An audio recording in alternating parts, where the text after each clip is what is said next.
Welcome back. This lecture is actually the continuation of the last lecture because light चली गई थी और एकदम से टॉपिक भी बीच में रह गया था. Sorry for inconvenience.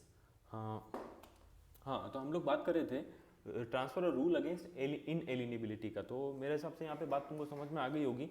मैं बात कर रहा हूँ इसके अंदर एब्सोल्यूट ट्रांसफर होना चाहिए, उसके अंदर कोई भी कंडीशन नहीं होनी चाहिए कि यार प्रॉपर्टी फ्यूचर में तुम मेरे को ही बेचो या मेरे को ही फ्यूचर पर रेंट दो. That is not allowed. ठीक है. फिर एग्जांपल दिया एक पार्शियल रेजिस्टेंट का. A transfer property to be with the condition that he should not alienate in favour of D who is a trade competitor. It contain partial resistant and hence is valid. ये बात valid है. Partial resistant valid हो सकता है लेकिन absolute resistant करना valid कभी भी नहीं होगा. फॉर एग्जाम्पल यहाँ पर मैं और सोलोनी पार्टनर थे. हम दोनों ने पार्टनरशिप को डिसॉल्व कर दिया और डिसॉल्व करते टाइम हम लोगों ने ये डिसीजन लिया कि जो भी ये प्रॉपर्टी जिसकी भी है वो प्रॉपर्टी सो एंड सो इस पर्सन को सेल नहीं करेगा जो हमारा ट्रेड कॉम्पिटिटर होगा. सही है बात, बिल्कुल सही है. हम अपना ही ट्रेड कॉम्पिटिटर यहाँ पर क्यों खड़ा करें? कल को अगर कोई भी पर्सन हम लोगों में से अगर वो बिजनेस करना चाहता है तो वो खुल करके कर सकता है. ठीक है.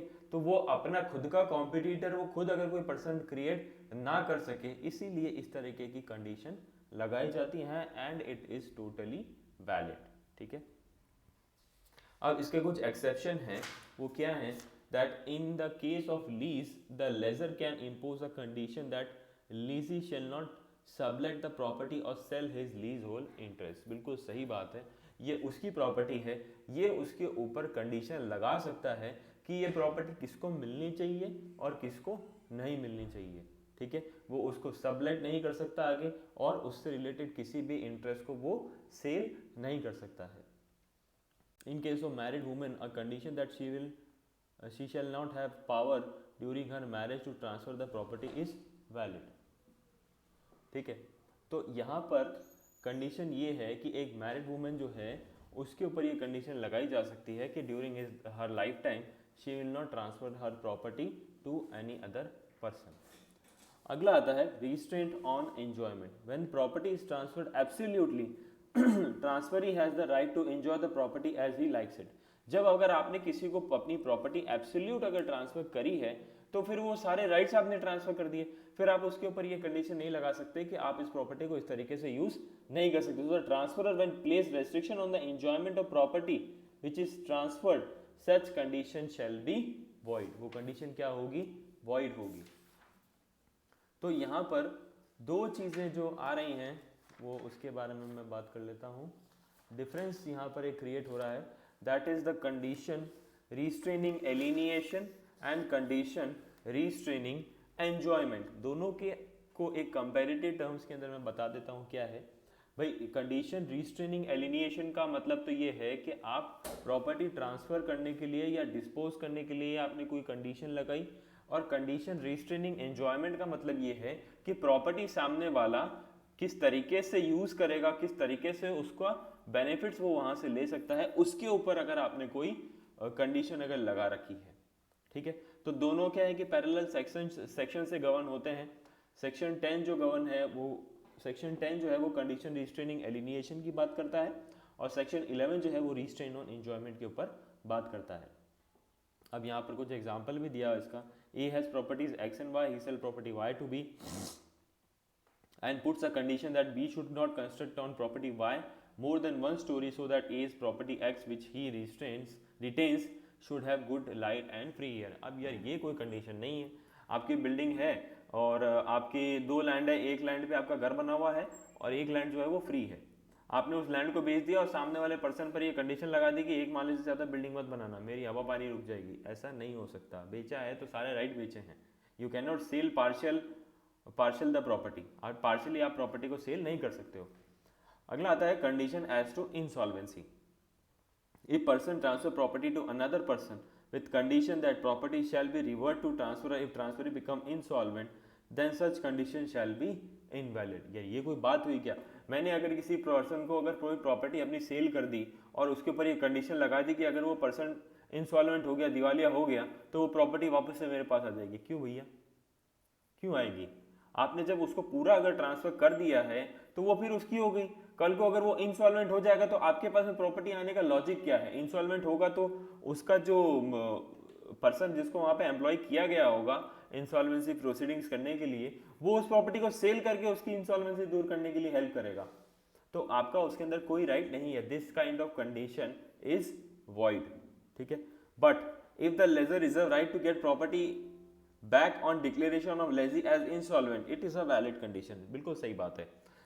अगर लेजर ने कोई प्रॉपर्टी अगर लीजी को ट्रांसफर करी और ये कंडीशन डाल दी कि अगर तुम इंसॉल्वेंट हो गए तो ये प्रॉपर्टी चुपचाप मुझे दे देना, क्योंकि मैं फिर अपनी प्रॉपर्टी कहां पे रिकवर करते रखूंगा, वो बेचारा अपनी प्रॉपर्टी कैसे रिकवर कर पाएगा फिर, तो ऑटोमेटिकली ये प्रॉपर्टी उस केस के अंदर फिर उसके पास में ट्रांसफर हो जाएगी। नहीं तो फिर क्या होगा, जो पर्सन इंसॉल्वेंट होगा वो लेजर की प्रॉपर्टी भी बेच खाएगा। इसीलिए ये कंडीशन डालना बहुत जरूरी है। इलीगल और इनप्रैक्टिकल condition, interest created in the property under transfer which depends upon a condition the performance of which is either illegal or impractical under law or harmful to the person or property or of another is invalid। बड़ा simple सा logic है इसका। कोई एक person जिसने अपनी property transfer करनी है उसको, और उसने ऐसी कंडीशन डाल दी कि वो कंडीशन फुलफिल करने के लिए उसको कोई ना कोई लॉ को ब्रेक करना होगा। मैंने अपनी कोई प्रॉपर्टी बेची और क्या बोला कि मेरे को कंसिडरेशन नहीं चाहिए, मेरे को आप ड्रग्स दे दो इसके बदले, this is not a valid condition, this is illegal. ये चीज़ें पॉसिबल नहीं है, इट इज वॉइड, ठीक है। तो अभी तक जो हम लोगों ने बात करी 7 पॉइंट्स के बारे में। सबसे पहले तो दैट द कंडीशन और the exception in the cases when the property can not be transfer, उन कंडीशंस के अंदर जहां पर प्रॉपर्टी ट्रांसफर नहीं हो सकती। फिर हमने कुछ 2-3 लॉ रूल्स के बारे में देखा, conditions restraining alienation, conditions restraining enjoyment, condition as to insolvency और इलीगल और इम्प्रैक्टिकल कंडीशंस। अब जिस टॉपिक के बारे में मैं बात करना चाहता हूं उसका नाम है section 13 that is transfer for benefit of unborn person, और इसके बाद जो आएगा that is rule against perpetuity. अब ये दो जो सेक्शन हैं इनको हम लोग साथ में समझने की कोशिश करेंगे, और मैं बहुत सिंप्लीफाई करके इसके बारे में यहाँ पर बात करूँगा क्योंकि कॉम्प्लेक्सिटीज़ बहुत सारी हैं इसके अंदर। तो मैं बिल्कुल सिंपल टर्म्स में बात करूँगा क्योंकि ये topic exam point of view से इतना इंपॉर्टेंट है भी नहीं, क्योंकि इसके अंदर कॉम्प्लेक्सिटी बहुत ज़्यादा है। It is one of the most difficult provision in the law that has ever been made. इसका इंटरप्रिटेशन के अंदर भी कई बार प्रॉब्लम्स आती हैं, इसीलिए हम लोग इसको खाली बेसिक टर्म्स में बात करेंगे कि ये है क्या और बात किस बारे में करता है, इसका बेसिक फंडामेंटल क्या है। तो बात सिंपल भी है और बात कॉम्प्लेक्स भी हो सकती है अगर बनाया जाए तो। एक बड़ा सिंपल सा लॉजिक है इसके अंदर, that property can be transfer to living person as on the date of transfer. कहने का मतलब मेरा यहाँ पर ये है कि आपके पास में अगर कोई प्रॉपर्टी है, you can transfer that property to any person provided that person exist और दैट पर्सन इज लिविंग। वो पर्सन जिंदा है, एग्जिस्ट करता है। आप डायरेक्टली ऐसे किसी पर्सन के नाम पर प्रॉपर्टी ट्रांसफर नहीं कर सकते जिसका अभी तक जन्म ही नहीं हुआ। मान लो मुझे मेरे पोते के नाम पे प्रॉपर्टी ट्रांसफर करनी है तो मैं आज डायरेक्टली नहीं कर सकता। मेरे को पहले वो प्रॉपर्टी मेरे पास में रहेगी, मेरे बाद में वो प्रॉपर्टी मेरे बेटे के पास में जाएगी, उसकी लाइफ टाइम के बाद कंप्लीट होने के बाद में वो प्रॉपर्टी मेरे पोते के पास में जाएगी। डायरेक्ट ट्रांसफर उसका नहीं हो सकता है। So it means property can not be transfer to an unborn person. किसी अनबॉर्न पर्सन, किसी अनजान व्यक्ति या ऐसे पर्सन के बारे में जो कि अभी तक एग्जिस्ट करता ही नहीं है, उसको आप प्रॉपर्टी ट्रांसफर नहीं कर सकते। अब बात कुछ समझ में आ रही है यहाँ पर? अगर ऐसे पर्सन का नाम पर अगर प्रॉपर्टी ट्रांसफर हो पाती तो उसको वो कहां पर आ जाता, वो तो फिर बेनामी संपत्ति में आ जाता। सोच करके देखो, बेनामी के अंदर हम लोगों ने क्या पढ़ा था? बेनामी के अंदर हम लोगों ने ये पढ़ा था कि ऐसे किसी पर्सन के नाम पर आप प्रॉपर्टी ट्रांसफर कर रहे हो जो कि फिक्टिशियस है, जो एग्जिस्ट ही नहीं करता। तो यहां पर भी तो वही हो रहा है, आप ऐसे किसी पर्सन के नाम पे प्रॉपर्टी ट्रांसफर कर रहे हो जिसका अभी तक जन्म ही नहीं हुआ, जो अभी तक एग्जिस्ट ही नहीं करता है। ठीक है, so that is not allowed. इसी के बारे में ये सेक्शन 13 बात करता है। So however property can be transfer to unborn person through medium of trust. As a trustee वो प्रॉपर्टी जो है वो ट्रांसफर की जा सकती है। जैसे मैं हूं, मेरे पास में रहेगी, मेरे बाद में किसी दूसरे पर्सन के पास में, सपोज फॉर एग्जांपल मेरे सन के पास में रहेगी, सो ही एज अ ट्रस्टी। मेरा ऑब्जेक्टिव यहाँ पर क्या है? मेरा ऑब्जेक्टिव ये है कि ये प्रॉपर्टी मेरे पोते को मिलनी चाहिए। He shall be the ultimate owner. वही अल्टीमेट ओनर होगा, अदरवाइज जो भी होंगे सब ट्रस्टी होंगे। जिन जिन के पास में भी ये प्रॉपर्टी रहेगी उस बीच में वो सब ट्रस्टी होंगे। मान लो फोर्थ जनरेशन जो आएगी मेरे बाद में, मैं उस पर्सन को ये प्रॉपर्टी ट्रांसफर करना चाहता हूं, तो उसके बीच में जितनी भी जनरेशन आएगी that they all shall be trustee, वो सबके सब क्या होंगे, ट्रस्टी होंगे। और अल्टीमेटली ओनर कौन होगा, वो अनबॉर्न पर्सन होगा, जब जिसका जन्म हो जाएगा वो प्रॉपर्टी उसके नाम पर जाएगी अल्टीमेटली। ठीक है, सो प्रोविजन क्या बोलता है, property can be transfer to unborn person if the following condition are satisfied. Transfer can not be made directly to an unborn person, बिल्कुल सिंपल सी बात है। Interest of the unborn person must be preceded by a prior interest, किसी ना किसी दूसरे व्यक्ति का इंटरेस्ट उसके अंदर रहा होगा, तभी जाकर के वो प्रॉपर्टी जो है वो उस अनबॉर्न पर्सन के नाम पर आई है, डायरेक्टली नहीं आ सकती। कोई प्रायर इंटरेस्ट उसके अंदर पहले से किसी व्यक्ति का होना चाहिए, किसी पर्सन का होना चाहिए। When the prior interest come to an end, मेरा इंटरेस्ट उसके अंदर से खत्म हो गया, प्रॉपर्टी चली गई मेरे बेटे के पास में, मेरे बेटे का इंटरेस्ट भी उसमें से खत्म हो गया, अल्टीमेटली वो प्रॉपर्टी चली गई मेरे पोते के नाम पर। अब मेरे को करनी ही उसी के नाम पर थी, लेकिन वो गई कैसे उसके नाम पर, किसी ना किसी प्रायर इंटरेस्ट के क्रिएट होने के बाद में उसके नाम पर गई है, डायरेक्टली नहीं गई है। ये कंडीशन वैलिड है, लेकिन अगर डायरेक्टली जाती तो ये कंडीशन इनवैलिड होती। The unborn person must be in existence and he must have the interest at the latest when he attains majority. ये भी हो सकता है कि वो पोता एग्जिस्ट करता है और उसको प्रॉपर्टी तब मिलेगी जब वो 18 साल से ऊपर हो जाए, तो उसको भी तभी मिलेगी ना जब सारे प्रायर इंटरेस्ट आ जाएंगे। तो दो बातें यहां पर हो गई, या तो उस पर्सन का जन्म नहीं हुआ, या तो जन्म हो गया है एग्जिस्ट करता है और लेकिन अभी माइनॉरिटी के अंदर है, बेचारा 18 साल से कम है, तो उसको वो प्रॉपर्टी तब मिलेगी जब वो 18 साल से ऊपर उसकी एज क्रॉस हो जाएगी। ठीक है, so this was about rule और section 13 transfer for the benefit of unborn person. I hope यहाँ पर बात समझ में आई होगी। अगला जो टॉपिक मैं डिस्कस करने वाला हूँ that is your section 14 rule against perpetuity. Rule against perpetuity के अंदर भी बात थोड़ी सी सिमिलरली यही है। रूल परपेचुटी का मतलब होता है कंटिन्यूइंग फॉरएवर, हमेशा हमेशा के लिए। सो अब यहाँ पर ये जो एग्जांपल एक मैं बता देता हूँ, ये जो यहाँ पर एग्जांपल दिया मैंने बेटा पेज नंबर 10 के ऊपर, ये बेसिकली एग्जांपल उसी का है, transfer of right for unborn person, ये उसका एग्जांपल है। तो इसको एक बार रीड कर लेना, ये बात समझ में आ जाएगी, या तो फिर मैं ही रीड कर देता हूँ। A transfer property of which he is the owner to be in trust for A ने बी को ट्रांसफर करी कोई प्रॉपर्टी जिसका वो खाली एक ट्रस्टी ओनर है। A and is intended wise successfully for their lives and after the death of the survivor, जो सर्वाइवर होगा उसकी डेथ हो गई, फॉर द एल्डेस्ट सन, उसके सबसे बड़े बेटे के लिए, of the intended marriage for life and after the his death of a second son, यानी कि मेरे सेकंड सन की डेथ होने के बाद में ये प्रॉपर्टी ट्रांसफर होगी।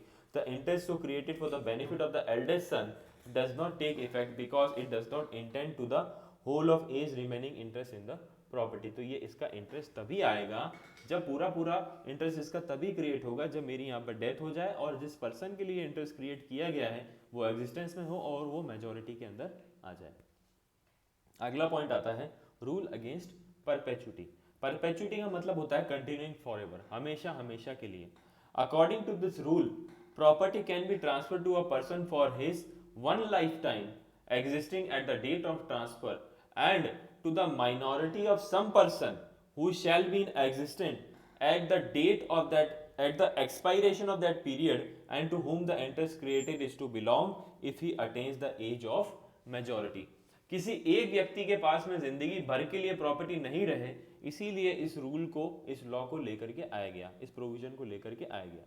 इसका मतलब ये है कि कोई भी एक person the property can be transfer to a person for his one life time, उसकी एक जिंदगी तक के लिए वो प्रॉपर्टी उसके पास में रहेगी। वो प्रॉपर्टी किसी दूसरी व्यक्ति के पास में जाने वाली है तो तभी जाएगी जब वो सामने वाला पर्सन जिसके नाम पर वो प्रॉपर्टी ट्रांसफर होने वाली है वो मेजॉरिटी एज के अंदर आ जाए और वो एग्जिस्टेंस में हो उस दिन पर जब वो पर्सन जिंदा है जो प्रॉपर्टी ट्रांसफर कर रहा है। तो क्या होगा, वो प्रॉपर्टी जिंदगी भर के लिए उसके पास में नहीं रहेगी, वो प्रॉपर्टी उस पर्सन के पास में चली जाएगी जिसको वो ट्रांसफर करना चाहता है, only on the condition that he attains majority. So element of rule against perpetuity, क्या क्या रूल्स हैं इसके अंदर। Property can be transfer to different living person for their successive life before property is transfer to an unborn person. बड़ी simple सी बात है, मेरे पास में प्रॉपर्टी है, मैं उस प्रॉपर्टी को ऐसे व्यक्ति के नाम पर ट्रांसफर करना चाहता हूं जिसका अभी तक जन्म नहीं हुआ, तो क्या होगा, ये प्रॉपर्टी आप डिफरेंट डिफरेंट लोगों के नाम पर ट्रांसफर करते रहो, तब तक ही करते रहना जब तक उस व्यक्ति का जन्म नहीं हुआ हो। जैसे ही उस पर्सन का जन्म हो गया, उस अनबॉर्न पर्सन अगर वो बॉर्न हो गया, उसने मेजोरिटी की एज अगर अटेन कर ली, फिर कुछ नहीं हो सकता, ये प्रॉपर्टी उसके पास में चली जाएगी। अब हुआ क्या इसके अंदर, वो प्रॉपर्टी जो है वो खाली उन्हीं लोगों के अंदर रिवॉल्व होती रहेगी तब तक जब तक वो अनबॉर्न पर्सन जो है वो बॉर्न नहीं हो जाए। ये होता है रूल अगेंस्ट परपेचुइटी। अब कंफ्यूज मत होना यहां पर कि सर रूल अगेंस्ट परपेचुइटी और transfer for benefit of unborn person के अंदर क्या डिफरेंस है। रूल अगेंस्ट परपेचुइटी का ये बोलता है, सिंपली मैं बता देता हूं वापस यहां पर, रूल अगेंस्ट परपेचुइटी ये बोलती है कि जब तक उस अनबॉर्न पर्सन का जन्म नहीं हो जाता, तुम्हारे को जो करना है अपनी प्रॉपर्टी को घुमाते रहो, लेकिन जब उसका जन्म हो गया और 18 साल की उम्र उसकी हो गई, ये प्रॉपर्टी चुपचाप उसके पास में चली जाएगी। Transfer for benefit of unborn person सिर्फ ये बात करता है कि आप किसी अनबॉर्न पर्सन को प्रॉपर्टी डायरेक्ट ट्रांसफर नहीं कर सकते हो, उसके लिए प्रायर इंटरेस्ट क्रिएट हो जाना चाहिए। ठीक है, दोनों के अंदर डिफरेंस समझ में आया। चलो, और ये ट्रांसफर क्या होगा, transfer must be absolute, absolute transfer होना चाहिए, कोई कंडीशनल ट्रांसफर यहां पर अलाउ नहीं हो सकता है। अब इसके अंदर एग्जांपल्स आ रहे हैं, ये एग्जांपल तुम रीड कर लेना, मैं इसके एक्सेप्शंस के ऊपर आता हूं। एक्सेप्शंस बात करते हैं, व्हेन लैंड इज परचेज और हेल्ड बाय कॉर्पोरेशन, किसी गवर्नमेंट कंपनी किसी गवर्नमेंट ऑफिस के पास में लैंड है, बताइए रूल ऑफ परपेचुइटी, जिंदगी भर हमेशा लैंड उसी के पास में रहेगी, किसी को ट्रांसफर होने का कोई प्रोविजन उसके अंदर नहीं होगा। When property is transferred by way of gift for benefit of public, अब भैया मंदिर बना करके दे दिया चंदे में, ठीक है, प्याऊ खोल करके दे दिया, पब्लिक के लिए पार्क खोल करके दे दिया, अब उसमें क्या है रूल ऑफ परपेचुइटी, पब्लिक के लिए दिया, पब्लिक बेनिफिट के लिए, कुछ नहीं हो सकता, भूल जाओ उसको। पर्सनल एग्रीमेंट हुआ है किसी दो जनों के बीच में और उन्होंने अग्री करके कोई एक प्रॉपर्टी अपने दोनों के नाम पर ट्रांसफर करी है।